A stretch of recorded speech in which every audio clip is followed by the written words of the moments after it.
Let's mic CM साहब। सबसे पहले बात जम्मू कश्मीर के मुख्यमंत्री उमर अब्दुल्ला की, जिन्होंने पश्चिमी एशिया में चल रहे संघर्ष पर चिंता जताते हुए कहा कि हम चाहते हैं कि युद्ध जल्दी खत्म हो।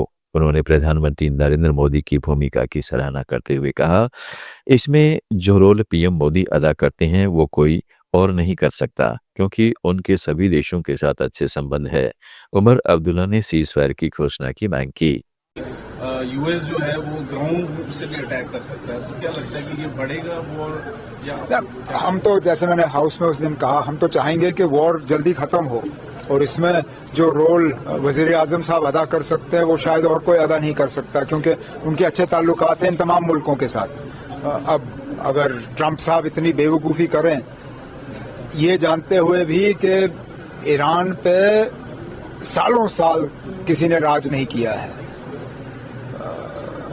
इतना आसान नहीं होगा। मुझे लगता है अब जो है वहीं पे खत्म कर लिया जाए, एक सीज़फायर डिक्लेयर हो और ये वॉर खत्म हो जाए। दूसरी तरफ जिस तरह से पाकिस्तान में पंजाब के मुख्यमंत्री भगवंत मान ने कहा है कि सरकार के 4 साल पूरे होने पर हर विभाग की आंकड़ों सहित जानकारी मीडिया के सामने रखी जा रही है। उन्होंने शिक्षा व्यवस्था पर तीखा प्रहार करते हुए कहा है कि देश में 2 तरह की शिक्षा हो गई है, एक भारत की और एक इंडिया की। इंडिया की शिक्षा चुनिंदा अमीरों के लिए है, क्योंकि प्राइवेट स्कूल आम लोगों की पहुंच से बाहर है। जिस तरह तुम के पंजाब सरकार के 4 साल पूरे होने ते हर एक डिपार्टमेंट की अंकड़ा सहित जानकारी मीडिया सामने प्रकाशित की जाती है, दसी जाती है, ताकि तुसी अपना 4 साल का जिहड़ा लेखा जोखा है सरकार का ਉਹਦੇ ਵਿੱਚ अपना कर सको, अपने मीडिया राही, अपने कलमां राही, कैमरे राही फैले विद्या चानन होए।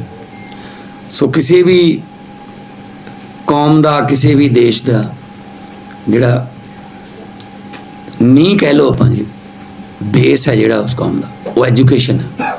जिन्हां मुल्कां ने क्वालिटी एजुकेशन नूं तरजीह दित्ती, वो भावें अपने तो बाद च आज़ाद होए सीगे, पर वो एजुकेशन नूं प्रायोरिटी दे के वो विकसित देशों की लिस्ट दे विच पहुँच गए ने। ते बदकिस्मती नाल साडे देश दे विच 2 किस्म की एजुकेशन है, एक भारत दी, एक इंडिया दी। इंडिया की जिहड़ी एजुकेशन है वो चंद लोगों लिए अवेलेबल है, अमीर लोगों लिए अवेलेबल है। प्राइवेट स्कूल ने बहुत महंगे ने, आम लोगों की पहुँच तो बाहर ने।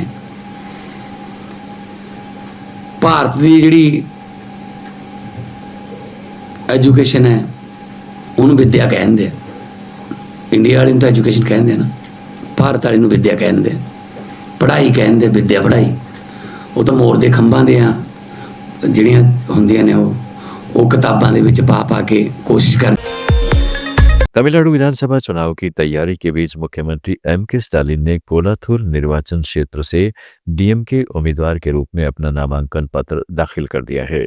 भारी भीड़ और समर्थकों के जयकारों के बीच स्टालिन ने नामांकन सभा को संबोधित करते हुए कहा है कि आने वाले चुनाव में डीएमके गठबंधन पूर्ण बहुमत हासिल कर सरकार बनाएगा। उन्होंने विपक्ष पर निशाना साधते हुए आरोप लगाया कि बीजेपी और एआईएडीएमके का गठबंधन राज्य की प्रगति को रोकना चाहता है। उत्तराखंड के मुख्यमंत्री पुष्कर सिंह धामी ने डबल इंजन सरकार के विकास कार्यों पर जोर देते हुए कहा कि राज्य में जन जन की सरकार, जन जन के द्वार कार्यक्रम पूरी तरह से 2 महीने तक सफलतापूर्वक चला। उन्होंने बताया कि कार्यकर्ता केंद्र और राज्य सरकार की उपलब्धियों तथा लाभार्थी योजनाओं को सरल बनाने के लिए लगातार मेहनत कर रहे हैं। सीएम धामी ने कहा कि हम नीचे तक अपनी इकाइयों तक पहुंचेंगे ताकि हर लाभार्थी को योजनाओं का पूरा फायदा मिले। अभी 4 साल इस दूसरे कार्यकाल के पूरे हुए हैं और डबल इंजन की सरकार के द्वारा बहुत सारे विकास के कामों को आगे बढ़ाया गया है। और अभी जन जन की सरकार, जन जन के द्वार, ये कार्यक्रम पूरी तरह से राज्य के अंदर 2 माह तक अनवरत रूप से चला है। अनेक जो लोग दूर दराज के क्षेत्रों में रहते थे, मुख्यालय तक पहुंचने में जिनको काफ़ी परेशानियां होती थी, साधन संसाधन लगते थे, या मैं ये कहूँ कि वो इतनी दूर आने के लिए उनको असमर्थ थे, उन सभी के पास जाकर सरकार ने अपना काम किया है। तो हमारे कार्यकर्ता सभी राज्य सरकार की, केंद्र सरकार की जो उपलब्धियां हैं, लोगों की लाभार्थी योजनाएं हैं, उनके काम हैं, उन सबको और सरल बनाने के लिए लगातार काम करेंगे।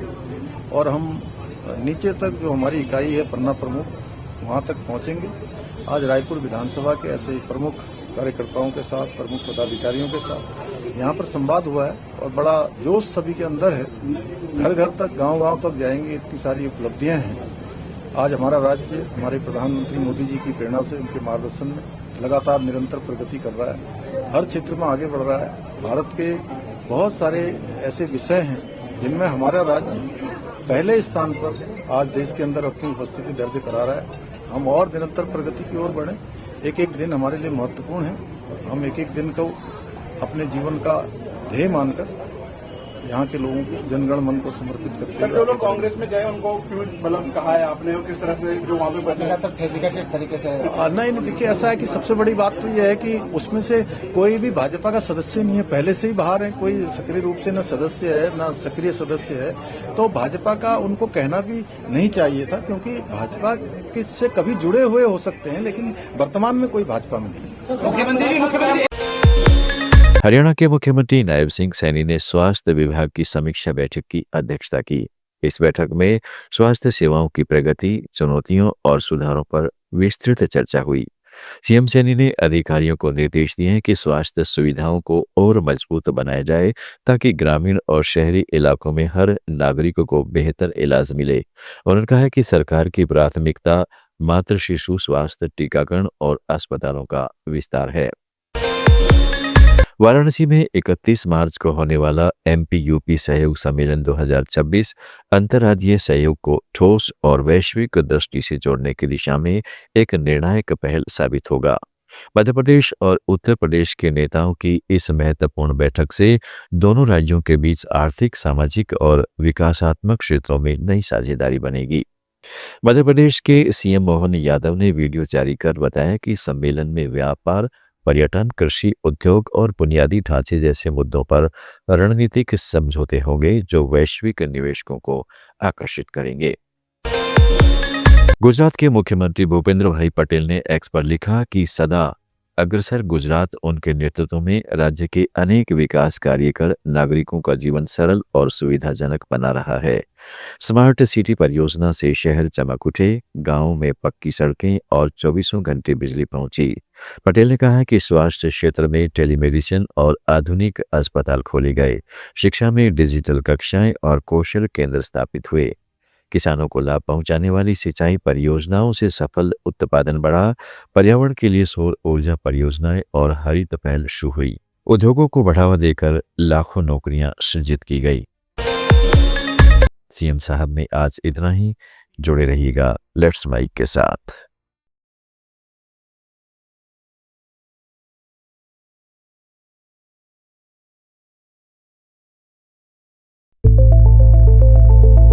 It's time for news. It's time for more than radio. Presenting the first radio news app, Let's Mic. Let's Mic, a news-based app on your phone where you get to watch and listen news, talk shows, interviews, radio show podcasts. On Let's Mic, you get all relevant information of TV, print, radio, podcast,